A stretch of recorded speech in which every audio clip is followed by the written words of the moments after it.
Aujourd'hui, je vais parler de mon métier, l'interprétariat. Dans ces vidéos, je vais notamment parler de l'interprétation consécutive. Je fais rarement des vidéos sur ce sujet parce qu'il est quasi impossible de se filmer pendant que l'on fait l'interprétariat, surtout à cause de la confidentialité.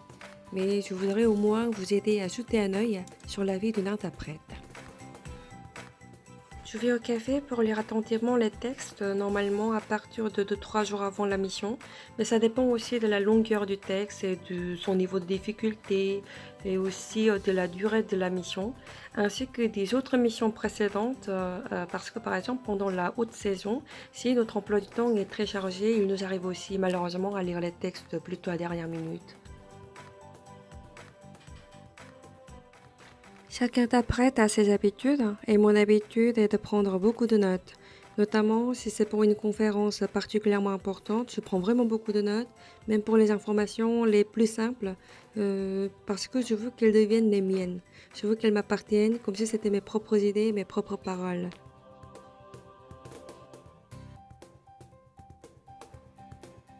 Et je prends mon café, c'est ma tasse. Ça va, Cookie? Je trouve qu'il a des comportements de plus en plus bizarres. Ce jour-là, je suis partie de la maison presque 5-6 heures avant la mission pour aller dans un café dans mon quartier pour continuer à lire le texte encore, mais encore et encore. Après avoir lu plusieurs fois le texte avec les yeux et écrit à côté la traduction des termes importants, je répète les mêmes phrases encore et encore à haute voix. C'est comme si les acteurs faisaient la répétition avant de monter sur l'estrade. Moi aussi, c'est pareil, je fais la répétition de mon rôle d'interprète. Il faisait froid. J'ai dû repasser à la maison pour mettre les chaussettes noires, même si il fallait sacrifier le style. Et j'ai pris un bol de curiodon bien chaud et en amont avant de me diriger vers le lieu de conférence. Quant à moi, l'un des principes les plus importants est d'arriver au moins 2 heures en avance à la station de métro la plus proche du lieu de rencontre.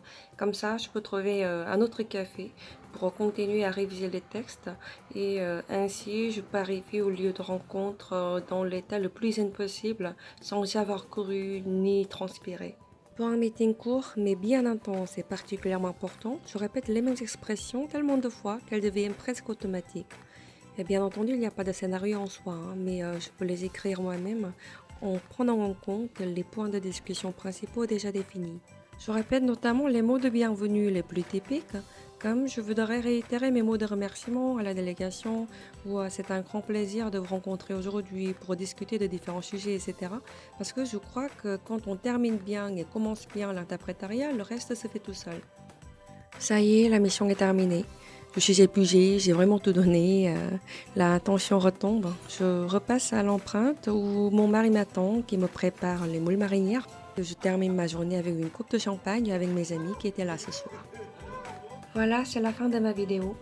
Merci de votre attention, comme disent tous les orateurs et interprètes à la fin de leur discours. Merci.